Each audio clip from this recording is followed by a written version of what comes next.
Good morning student, स्वागत है आपका आपके अपने चैनल मैथ के तुक्के जमशेद एकेडमी में। आज मैं आपको यहाँ सिखाने वाला हूँ 8th क्लास का चैप्टर नंबर 2 एक्सरसाइज 2.2। इसके अंदर हमने लास्ट टाइम क्वेश्चन सोल्व किए थे, क्वेश्चन नंबर 1 to 7। आज हम उसके सेकेंड पार्ट में हम सोल्व करें क्वेश्चन नंबर 8 to 16।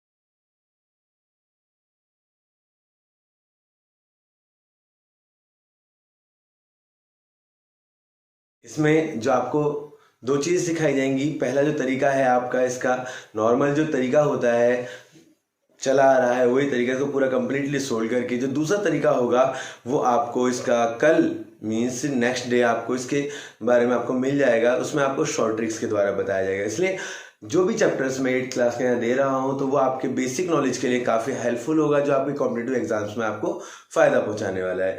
तो इसलिए आप दोनों तरीके से आप इसके सॉल्यूशंस देख पाएंगे और दोनों तरीके से सीख पाएंगे। इसलिए वीडियो को स्किप ना करें, वीडियो को लास्ट तक देखें। क्वेश्चन नंबर 8 में कहा, तीन लगातार पूर्णांक बढ़ते क्रम में लेकर उन्हें क्रमशः 2, 3, 4 से गुणा करने पर योगफल 74 प्राप्त होता है। तीनों पूर्णांक ज्ञात कीजिए। इंग्लिश में क्या कहा? 3 consecutive integers are in such that when they are taken in increasing order and multiply by 2, 3 and 4 respectively, they are up to 74. Find these numbers. देखो, जब भी मैंने आपको पहले ही बताया, जब भी कंसेक्यूटिव नंबर्स कहेगा तो आपको तीन लगातार इसने बोले तो फर्स्ट नंबर हो गया आपका x, सेकंड नंबर आपका x+1, थर्ड नंबर में क्या होगा x+2। तो इस तरीके से आप तीन संख्याएं लेनी अगर 3 कंसेक्यूटिव नंबर्स बोले। जब 3 कंसेक्यूटिव नंबर्स के बाद इसने आगे क्या कहा हमसे कि इन नंबर्स को अकॉर्डिंग टू क्वेश्चन, इन नंबर्स को पहले वाले को 2 से, दूसरे वाले को 3 से और तीसरे वाले को 4 से गुणा करें, और जब गुणा करने पर जो योगफल होगा प्लस, वो कितना होगा 74। कितना होगा वो 74 होगा। 74 के लिए अब आप यहां देखें कि जब आप, उसने हमें बता दिया, दोबारा से मैं बता रहा हूं, तीन पूर्णांक इसने बोले x, x+1, x+2। जब भी कंसेक्यूटिव नंबर्स बोलेगा, लगातार आने वाले पूर्णांक बोलेगा, तो हम इस तरीके से x, x+1, x+2 करके मानेंगे। उसके बाद उसने कहा पहले पूर्णांक को 2 से गुणा करो, तो हमने 2 से करा। दूसरे पूर्णांक को 3 से करो, 3 से करा। तीसरे पूर्णांक को 4 से करो, 4 से करा। फिर उनका जो सम है, प्लस का निशान लगा दिया, कितना है 74 है। तो गुणा कर लेते हैं, 2x प्लस में 3 की मल्टीप्लाई x से 3x, 3 की मल्टीप्लाई 1 से 3, 4 की मल्टीप्लाई x से 4x, 4 की मल्टीप्लाई 2 से 8 इक्वल टू 74। तो अब आप यहां देख पाएंगे क्या कि जो 2x, 3x और 4x, इन तीनों को जोड़ेंगे, 3, 2, 5 और 4 9x, 9x प्लस में 8 और 3 11 बराबर 74। 9x को इधर ही रखेंगे, 74 को भी इधर, प्लस का 11 इधर आके माइनस का 11 हो जाएगा।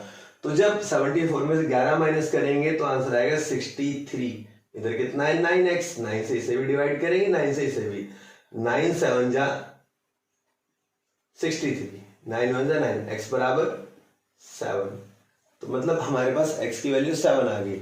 जब x की वैल्यू में 7 मिल जाती है तो हमें करना क्या है कि इसके अंदर जो पहला पॉइंट है, फर्स्ट पूर्णांक जो होगा वो कितना होगा, फर्स्ट नंबर। तो हमारा हमने क्या माना था, x मतलब 7। फिर उसने कहा सेकंड नंबर को हमने x+1 मतलब इसमें साथ में एक जोड़ेंगे 8। थर्ड नंबर x+2 मतलब साथ में 2 जोड़ेंगे, कितना आएगा 9।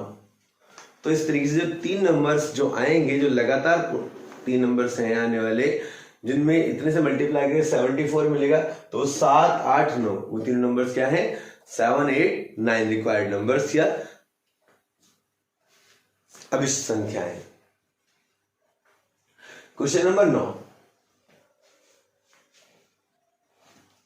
9 से पहले इसको थोड़ा रब कर लेते हैं, उसके बाद क्वेश्चन नंबर 9 पढ़ेंगे।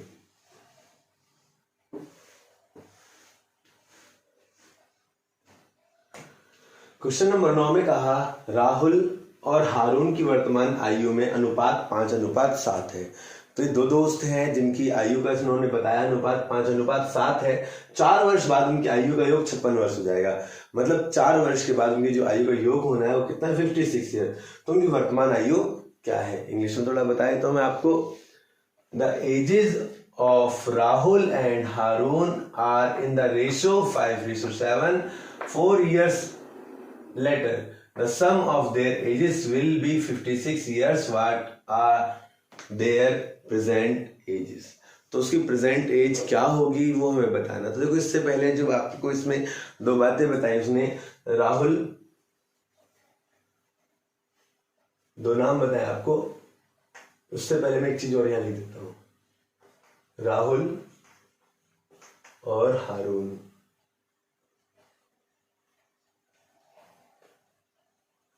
मतलब इस तरफ होकर लिख देता हूं, और यहां पे लिखना है मुझे वर्तमान आयु, वर्तमान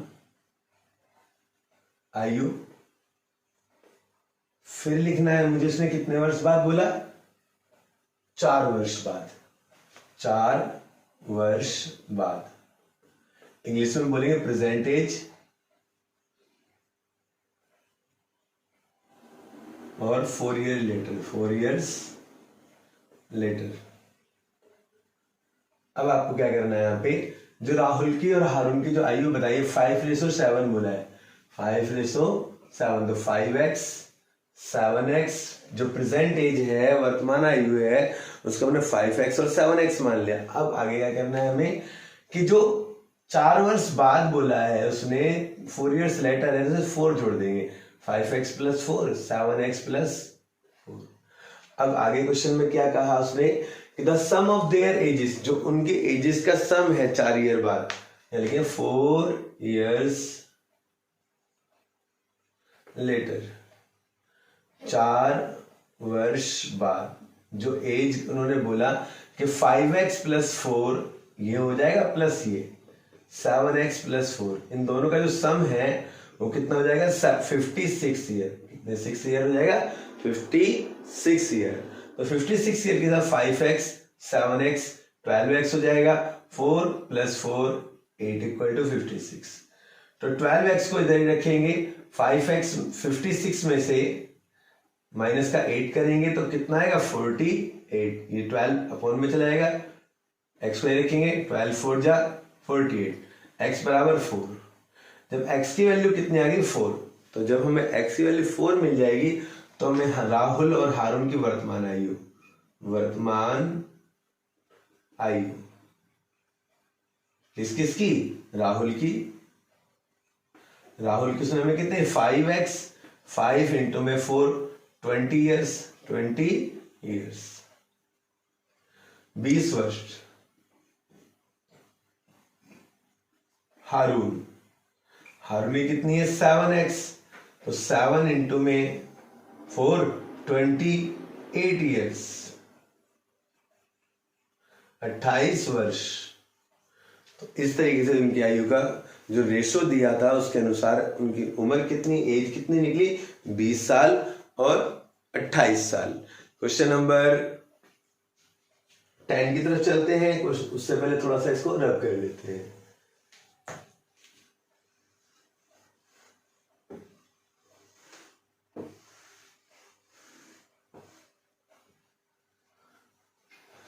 क्वेश्चन नंबर 10, किसी कक्षा में बालक और बालिकाओं की संख्या में अनुपात 7:5 है। तो यदि बालकों की संख्या बालिकाओं की संख्या से 8 अधिक है तो कक्षा में कितने विद्यार्थी हैं। देखो क्वेश्चन देखते हैं इंग्लिश में क्या कहा। The sum of boys and girls in a class are in the ratio 7:5. The number of boys is 8 more than the number of girls. What is the total number of total class strength. तो जो class में total बच्चे हैं वो हमें find out करने हैं। तो उससे पहले थोड़ा सा देख लेते हैं इनको किस तरीके से मानेंगे, क्योंकि तो यहाँ पे इसने कहा कि जो बालक और बालिकाओं की संख्या में अनुपात है, तो पहले उस अनुपात के अनुसार लिख लेते हैं। पहले उसने बोला बालक, माना लेट क्वेश्चन नंबर 10 बालकों की संख्या, बालकों की संख्या, number of boys, number of boys 5x, क्योंकि तो 5 नहीं 7:5, 7:5 बोला है। तो पहले बालक थे तो पहले 7x मानेंगे। अच्छा, फिर बालिकाओं की संख्या, बालिकाओं की संख्या, नंबर ऑफ गर्ल्स 5x। अब हमें दोनों की संख्याएं यहां मालूम हो जाती है 5x और 7x। अब इसके अनुसार हमें क्या करना है, अकॉर्डिंग टू क्वेश्चन लिखेंगे और प्रश्न के अनुसार, मतलब उसने कहा बालकों की संख्या बालिकाओं की संख्या से 8 अधिक है, मतलब बालक ज्यादा हैं और बालिकाएं कम है। वो हमें अनुपात से मालूम हो रहा है कि बालक ज्यादा है बालिकाएं कम है। तो 7x इक्वल टू होगा 5x प्लस 8, मतलब 8 बालिकाएं और मिलाई जाए बालिकाओं में, तब वो बालकों की संख्या के बराबर होंगे। तो अब आप देखो 7x माइनस का 5x इक्वल टू 8, 7 में से 5 गया कितना बचेगा 2x बराबर 8, 2 से इसे भी डिवाइड करेंगे, 2 से 2 4 जा 8, x इक्वल टू 4, x की वैल्यू 4 आ गई। अब नंबर ऑफ बॉयज कितने हो जाएंगे,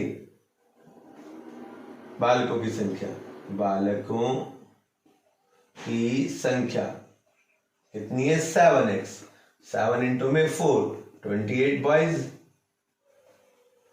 अच्छा, बालिकाओं की संख्या,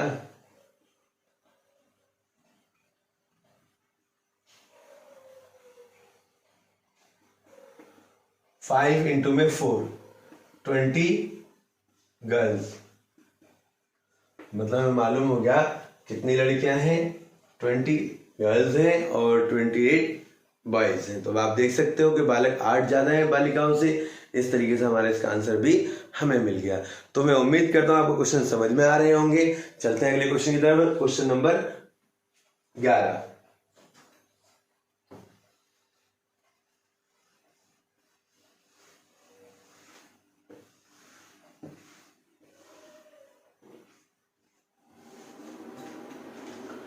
क्वेश्चन नंबर 11 में कहा बाइचुंग के पिताजी उसके दादाजी से 26 वर्ष छोटे हैं और उससे 29 वर्ष बड़े हैं। देखो ये क्वेश्चन ज्यादातर बच्चों को टिपिकल लगते हैं जब एज ये वर्ड प्रॉब्लम्स के, इसीलिए इसके आपको एक पॉइंट समझाकर सिखाकर तब बताया जा रहा है ताकि आपको बेहतर से बेहतर समझ में आए। और ये बाइचुंग वाला तो ज्यादातर बच्चों को परेशानी आती है। अब इसमें थोड़ा सा ध्यान रखना है आपको। मैं यहाँ बनवा देता हूँ टेबल और ज्यादा अच्छे से समझ में आ जाएगा। तो बाइचुंग के पिताजी उससे दादाजी 26 वर्ष छोटे हैं और उससे 29 वर्ष बड़े। इन तीनों की आयु कितना है, उनकी आयु ज्ञात, अलग अलग ज्ञात की थी। तो उससे पहले देखो मैं आपको यहां बताता हूं बाइचुंग, क्वेश्चन नंबर 11, बाइचुंग पिताजी और दादाजी। तो देखो यहाँ तीनों को हमने क्यों लिया, उन्होंने तीनों की बात हुई है, बाइचुंग की, पिताजी की, दादाजी की। तो इंग्लिश में हमें क्या आता है, Bhaichung's father is 26 younger than Bhaichung's father and 29 older than Bhaichung's. The sum of the ages all the three is 135 years. What is the ages of each one of them? तो जो बाइचुंग के पिताजी 26 years यंगर है बाइचुंग से, एंड फादर जो बाइचुंग के father हैं वो 29 older than Bhaichung, 29 years older है बाइचुंग से, और the sum of ages all the three is 35 years। इन जो 35 years इन तीनों का वो बताया गया है। और इन क्वेश्चंस के लिए तो मैंने आपको यहाँ पे लिखे हुए हैं। मैं चाहता हूँ कि आप क्वेश्चन के लिए आप 8th क्लास में है तो 8th क्लास की बुक देख लें, लेकिन अगर आपको यहाँ नजर नहीं आते तो मैं आपको वीडियो शुरू होने से पहले या वीडियो के लास्ट में आपको मैं इन क्वेश्चंस को जरूर दे दूंगा इसके लिए, और आप आसानी से उनको देखकर कर पाओगे या लिख पाओगे, समझ पाओगे, दिक्कत नहीं आएगी आपको। क्वेश्चन नंबर इसके हिसाब से 11 में हमें करना है क्या, बाईचुंग और उसके पिताजी के हिसाब से कि जो बाईचुंग के पिताजी उसके दादाजी से 26 वर्ष छोटे हैं। अगर मैं पिताजी को x मान लूं, क्या मान लेता हूं, x, देखना ध्यान से कि बाईचुंग के पिताजी दादाजी से 26 वर्ष छोटे हैं। दादाजी से कितने हैं, अगर दादाजी की x है तो पिताजी कितनी होगी, x माइनस 26। अगर दादाजी x वर्ष के हैं तो पिताजी कितने होंगे, कितने वर्ष छोटे हैं, 26 वर्ष छोटे हैं किससे, दादाजी से। और 29 वर्ष बड़े हैं उससे, बाईचुंग से कितने वर्ष बड़े हैं, x माइनस 26 माइनस 29। कहने का मतलब माइनस 29 क्यों करा, पिताजी बड़े हैं लेकिन बाईचुंग तो 29 वर्ष छोटे हुए ना। अभी आप देखो यहाँ पे क्या करा था, जब दादाजी से पिताजी 26 वर्ष छोटे थे तो माइनस लगाया, तो यहाँ पे बाईचुंग अपने पिताजी से कितना वर्ष छोटा है, 29 वर्ष छोटा है। यहाँ पे वर्ड्स बदल दिया, क्या बदला कि और उससे 29 वर्ष बड़े, मतलब पिताजी बड़े हैं लेकिन बाईचुंग तो 29 इयर्स छोटा हुआ, तो इसलिए आप यहाँ पे छोटे के लिए माइनस लगाएंगे। अब आप देखें क्या होगा यहाँ पे, अकॉर्डिंग टू क्वेश्चन के अकॉर्डिंग क्या होगा, x माइनस 9 6 15 का 5 हासिल 1 2 2 4 और 1 5 55 plus x minus 26 plus x बराबर 135 ईयर्स। मतलब आप देखो इन तीनों का जो सम है वो कितना है, 135 ईयर्स होगा। तो x plus x plus x 3x हो जाएगा, माइनस का 6 5 11 का 1 हासिल 1 5 और 1 6 और 2 8 बराबर 135। 3x को इधर ही रखेंगे, 135 को भी यहीं, ये माइनस का के प्लस का 81 हो जाएगा। 5 और 1 6 8 3 11 का 1 हासिल 1 216 बट्टे में 3, x में रखेंगे 3 7 21 3 दूनी 6। मतलब दादाजी की जो एज है, दादाजी की एज कितनी है,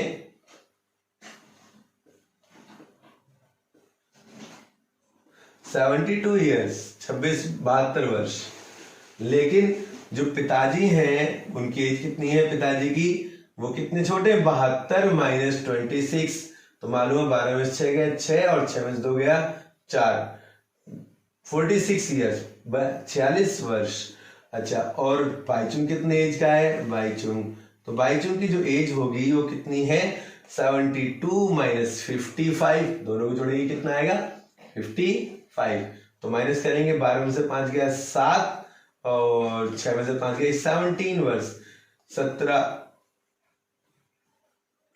साल, 17 ईयर्स का। तो इस तरीके से आपको तीनों की एज यहाँ पे मिल जाती है। बस आपको क्या था, मेन पॉइंट समझना था कि दादाजी से उसके पिताजी कितने छोटे हैं और बाईचुंग अपने पिताजी से कितना छोटा है। तो बस वो पैटर्न आपको समझ में आ गया, उससे क्वेश्चन इजी हो जाता है। क्वेश्चन को नोट कर लीजिए और क्वेश्चन नंबर 12 की तरफ चलते हैं। क्वेश्चन नंबर 12 में क्या बताते हैं आपको,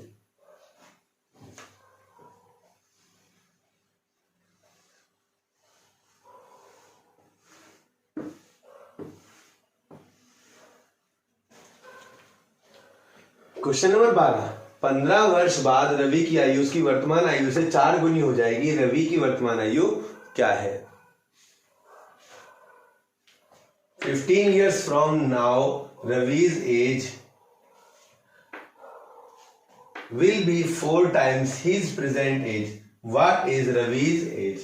जो क्वेश्चन नंबर 12 में जो कहा है यहाँ पे लिखते हैं क्वेश्चन नंबर 12 के अंदर, और कौन किससे बड़ा है कौन किससे छोटा है वो जान लेते हैं। कि कहा कि 15 वर्ष बाद रवि की वर्तमान आयु 4 गुनी, माना, पहले लिखे माना, लेट वर्तमान आयु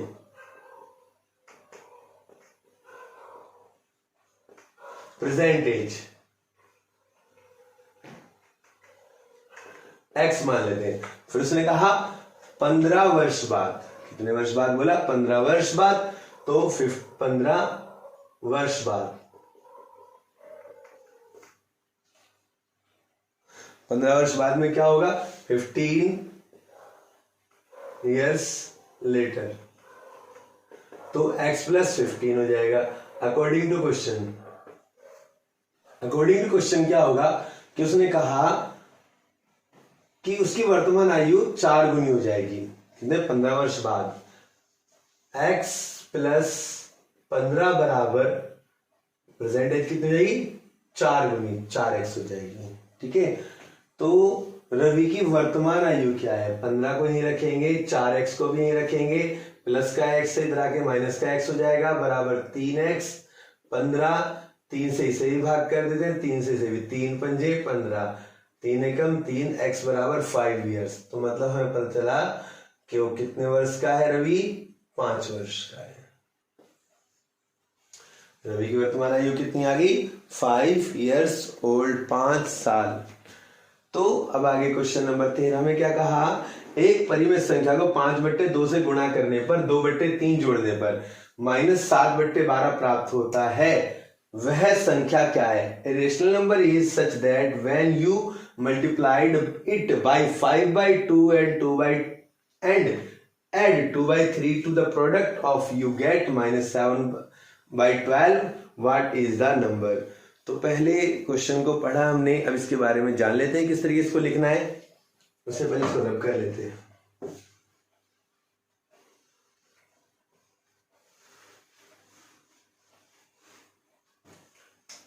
क्वेश्चन नंबर 13 में कहा लेट रेशनल नंबर, एक लेट रेशनल नंबर माना परिमेय संख्या, परिमेय संख्या बराबर x upon Y. x upon Y हमने एक संख्या ले ली, अकॉर्डिंग टू क्वेश्चन लिख दिया।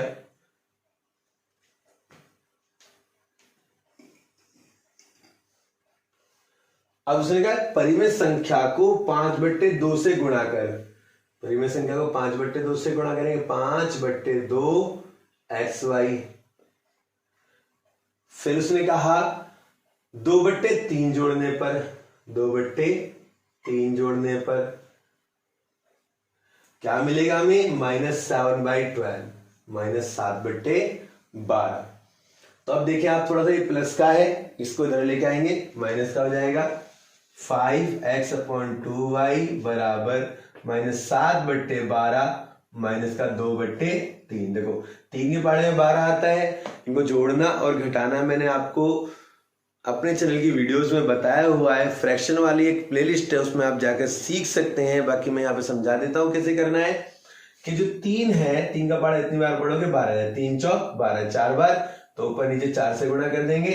अब इसको लिखेंगे 12 को एक बार, 12 माइनस का 7 माइनस का 4 दूनी 8, 8 में 7 जोड़ेंगे, एक जैसे निशान जुड़ जाते हैं, माइनस का 15 हो जाएगा। 5x/2y। अब देखो x अपॉन वाई होगा, यूं लिखेंगे, जो नीचे है वो ऊपर और जो ऊपर है वो नीचे। 5 तिया 15, 2 तिया, बताना छूट गया था, यहाँ पे 15 है, 15 के नीचे 12 भी होना चाहिए, क्योंकि ऊपर क्वेश्चन में आप देख सकते हो उसमें 12 आ रहा है। 2 छिक्के 12, 6 आ गया, 3 पंजे 15, 3 दूनी 6, 5 एकम 5 से 5 खत्म हो गया।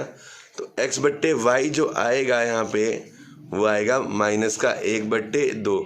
तो जो रिक्वायर्ड नंबर है वो हमारा -1/2 होगा। उम्मीद करता हूं आपको क्वेश्चन समझ में आए होंगे।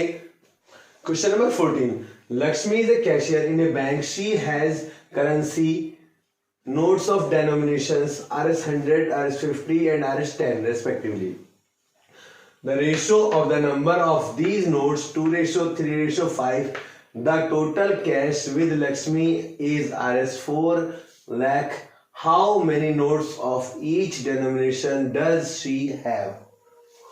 हिंदी में, लक्ष्मी एक बैंक में खजांची है, उसके पास नकदी के रूप में 100 रुपए, 50 रुपए व 10 रुपए के नोट हैं। उनकी संख्याओं में क्रमशः 2, 3, 5 का अनुपात है और उनका मूल्य 4 लाख है। उसके पास प्रत्येक प्रकार के कितने नोट हैं? तो देखो आप यहां लिखोगे नोट, फिर उसके बाद संख्या, फिर उसके बाद मूल्य। 3 चीजें यहां लिखने वाले हो। क्वेश्चन नंबर 14, ठीक है। इसमें आप करना क्या है, आपको नोट कितने कितने के आपके पास? 100, 50, 10, 100 रुपए, 50 रुपए, 10 रुपए, इसके अलावा तो है नहीं। और अनुपात 2:3:5, 2x 3x 5x इस अनुपात में। और उनका मूल्य, पहले इसका मूल्य लिख लें, 100 की गुणा 2 100 दूनी 200x, 5 तिया सॉरी 50 नहीं 5 नहीं 50, 5 तिया 15 150x, 10 पंजे 50x। अकॉर्डिंग टू क्वेश्चन उसने कहा इन सब का मूल्य, मतलब इन सबको प्लस करेंगे, 200x plus 150x plus 50x बराबर कितना है 4 लाख 2 3।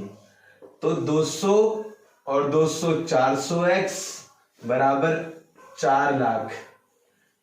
तो 400 से इसे भी भाग कर दो, 400 से इसे ही भाग कर दो, आंसर आएगा 1000। कितना आएगा इधर, x बराबर 1000। तो मतलब ये मालूम हो गया कि जो संख्या है 100 रुपए के नोट वाली, जो 100 रुपए वाले नोट है वो कितने हैं, 1000 गुणा 2 से 2000 नोट। कितने नोट, 2000 नोट। 50 रुपए वाले कितने नोट हैं, 3 की गुणा 1000 से 3000 नोट। और 10 रुपए वाले कितने नोट हैं, 5x मतलब 5000, x का मतलब कितना 1000, तो 5000 नोट। तो मालूम हुआ कि टोटल नोट हमारे पास 5 और 5 10,000 नोट हैं, जिसमें से 100 रुपए वाले 2000, 50 रुपए वाले 3000 और 10 रुपए वाले 5000 नोट उनकी संख्या होगी। अब आप देख सकते हैं कितना इजी तरीके से इसका आंसर हो गया। लेकिन अगर आप इनको सेपरेट करके मानते तो एक क्वेश्चन बहुत ज्यादा मुश्किल हो जाता है, जो आपको निकालना टफ लगता है। लेकिन यहाँ पे जब हमने एक टेबल के रूप में इसको ढाल देते हैं तो ये क्वेश्चन बहुत ज्यादा इजी हो जाता है। सेम इसी तरह अगला क्वेश्चन है, I have a total of Rs 300 coin of denomination 1 rupee, rupee 2 and rupee 5. The number of Rs 2 coin is the 3 times the number of 5 rupee coin. The total number of coin is 160. How many coins of each denomination are with me? Hindi में question number 15, मेरे पास 300 मूल्य के 1 रुपए 2 रुपए और 5 रुपए वाले सिक्कों की संख्या, 5 वाले सिक्कों की संख्या की तिगुनी है और सिक्कों की संख्या कुल संख्या 160 है। मेरे पास प्रत्येक प्रकार के कितने कितने सिक्के हैं। तो देख लेते हैं, पहले से रब कर देता हूं इसे, इसकी टेबल कैसे बनाएंगे और टेबल के साथ साथ इसको कैसे हल करेंगे वो देखें आप।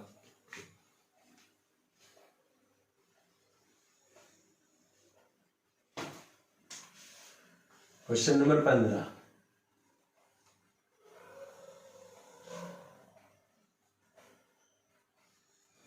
संख्या, पहले नोट संख्या मूल्य। अब उसके बाद आपके पास में कितने कितने वाले हैं, 1 रुपये 2 रुपये और 5 रुपये टोटल। अब यहां टोटल लिखना जरूरी है। 1 रुपये वाले उसने कहा कि मेरे पास मूल्य 300 रुपये, तो मतलब टोटल मूल्य कितना है 300 रुपये। एक बात तो मैं क्लियर होगी। फिर उसने कहा यहाँ पे कुल संख्या 160 है। कितनी है, 160। जब यहाँ पे बताया कि I have total number of 300 coin of denomination 1 rupees 2 rupees 5 rupees, 1 to 5 के ले लिए। और टोटल संख्या कितनी बता दी कि the total number of coin is 160। How many coins of each denomination are with me. ये तो 160 कॉइन हो गए और टोटल अमाउंट कितनी है 300 है। अब यहाँ की जो वैल्यू है वो देखते हैं किस तरीके से हम लेंगे, किस तरीके से चेंजेस लाने वाले हैं। तो पॉइंट में क्या बोला कि the number of ₹2 coin is 3 times the number of ₹5 coin. मतलब 2 रुपए वाले, मतलब 5 रुपए वाले सिक्कों की संख्या 2 रुपए वाले सिक्कों की 3 गुनी है। एक बार और क्वेश्चन को देख लेता हूं। यहाँ पे थोड़ा हिंदी मैंने गलत लिख दिया है, वो हिंदी में सही कर देता हूं। आप देख सकते हैं क्वेश्चन नंबर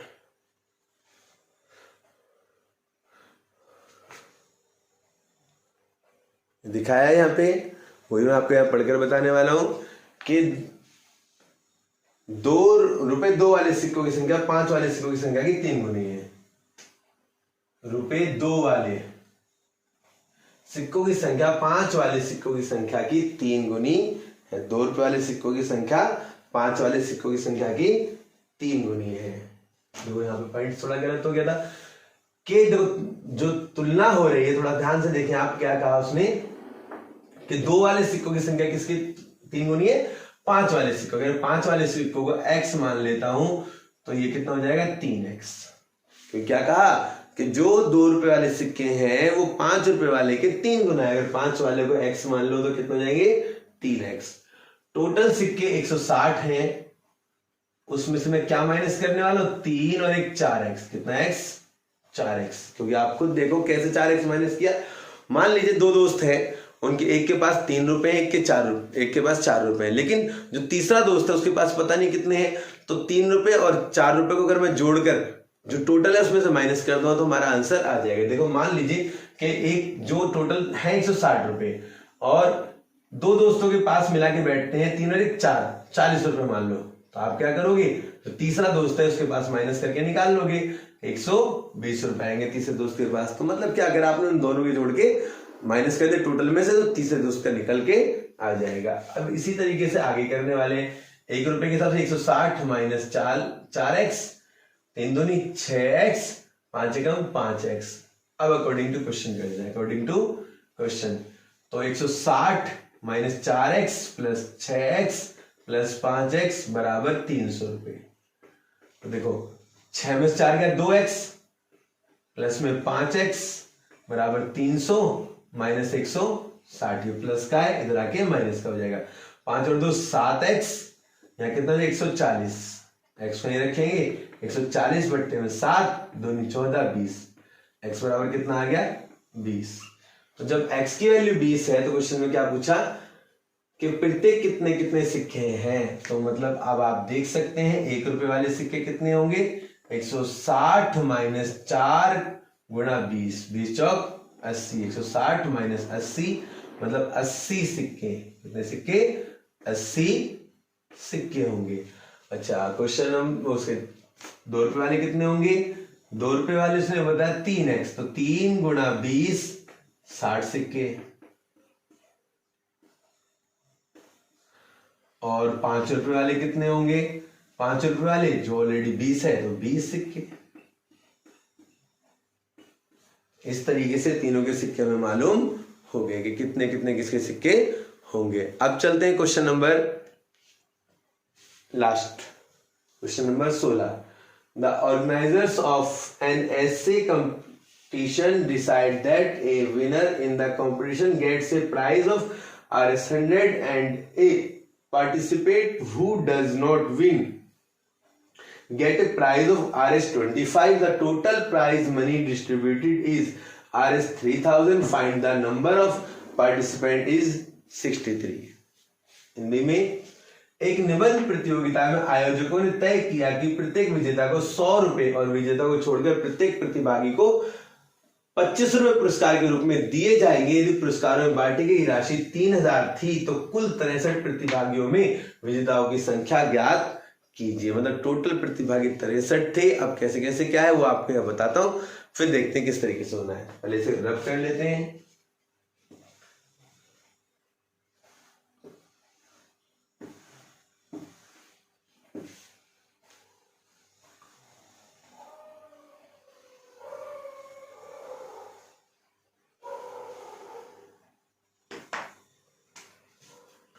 क्वेश्चन नंबर 16।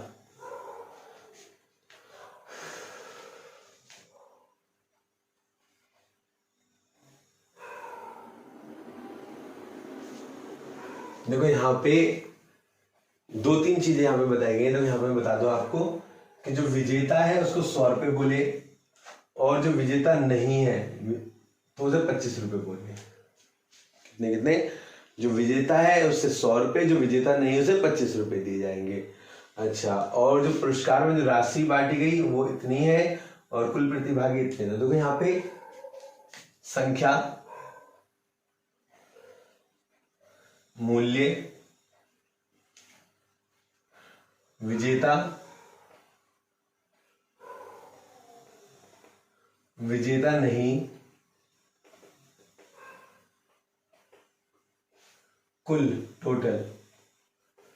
तो देखो इसमें जो कहा कि एक प्रतियोगिता में आयोजकों ने तय किया कि प्रत्येक विजेता को 100 रुपए दिए जाएंगे। पहले देख लेते हैं कि टोटल संख्या कितनी है। इसकी तो 63 है और मूल्य कितना है 3000। कितना है 3000 रुपए दिए गए। थोड़ा सा फिर से पढ़ लेते हैं। The organisers of essay competition decide that a winner in the competition gets a prize of Rs100 and a participant does not win get a prize of Rs25. The total prize money distributed is 3000. Find the number of participant is 3. अगर find करना है number, if the total participants कितने थे, कुल कितने थे 63 थे। जो विजेताओं 63 विजेताओं की संख्या, sorry.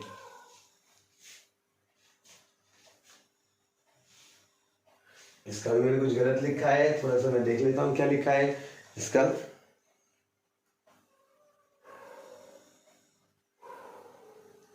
English medium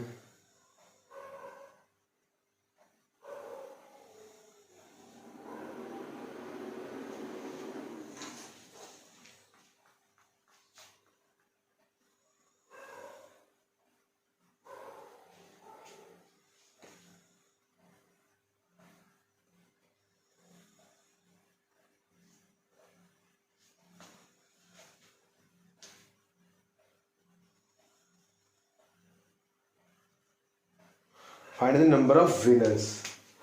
Number of winners. Winners. If the total number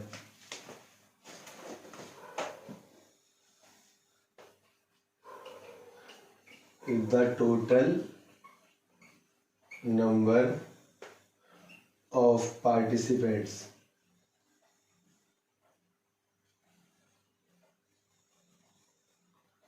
is 63.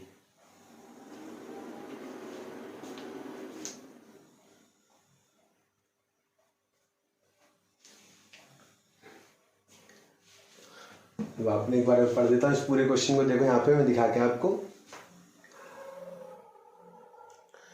The organizers of an essay competition decide the winner is the competition gets prize Rs100 and participant who does not win get a prize of Rs25. The total prize money distributed 3000. Find the number of winners if the total number of participant is 63.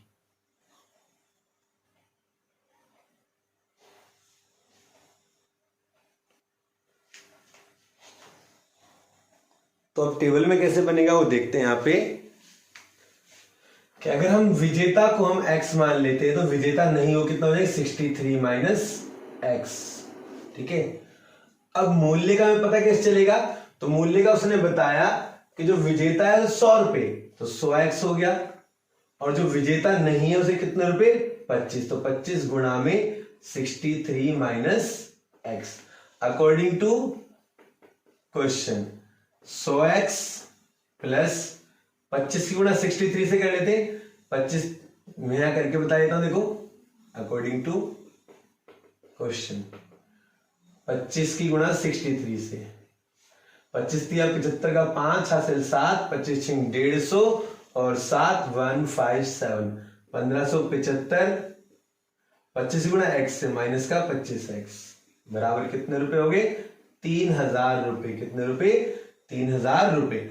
100x में से 25x जाएगा कितना बचेगा 75x बराबर 3000 minus 1575। Minus करेंगे 10 में से 5 गया 5, 9 में से 7 गया 2, 9 में से 5 गया 4, 2 में से 1 गया 1। x को ये रखेंगे 75 को ये रखेंगे। अब कर लेते हैं थोड़ा सा 5 से। 5 एकम 5, 5 पंजे 25, 5 दूनी 10, 5 अट्ठे 40, 5 पंजे 25।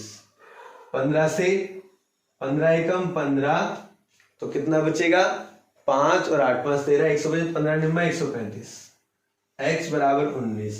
जो विजेता प्रतिभागी है, जो विजेता है वो कितने हैं 19 है। 19 है। तो उम्मीद करता हूं आपको क्वेश्चन समझ में आए होंगे। तो वीडियो को ज्यादा से ज्यादा शेयर कीजिए, लाइक कीजिए और जो चैनल पर नए हो चैनल को सब्सक्राइब कीजिए।